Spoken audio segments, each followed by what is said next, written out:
Hamas के साथ युद्ध के बीच गाजा की जमीन, आसमान और समुद्र पर इजरायली सेना का पूरा कब्जा है और यही वजह है कि आईडीएफ लगातार गाजा में कहर बरपा रही है।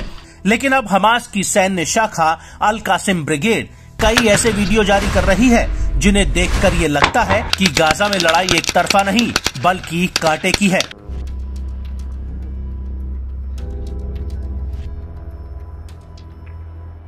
जी हां, इस बात की तस्दीक हमास का ये वीडियो करता है जिसमें अल कासिम ब्रिगेड के लड़ाके इजरायली सैनिकों पर चुन चुन कर गोलियां और रॉकेट्स बरसा रहे हैं।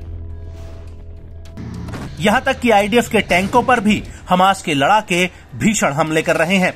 इस वीडियो में साफ दिख रहा है कि कैसे हमास का लड़ाका आईडीएफ के टैंक को रॉकेट से उड़ा देता है।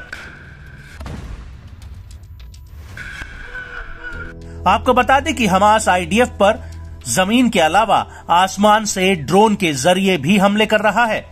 खंडहर में तब्दील हो चुके गाजा की इमारतों में इजरायली सैनिक अपने बंकर बनाकर हमास पर हमला कर रहे हैं, लेकिन हमास के लड़ाके भी इन्हीं खंडहरों का इस्तेमाल करते हुए आईडीएफ को निशाना बना रहे हैं।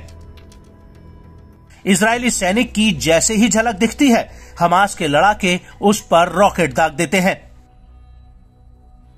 बड़ी बात यह है कि इस वीडियो में कुछ हथियार और ड्रोन्स भी दिख रहे हैं।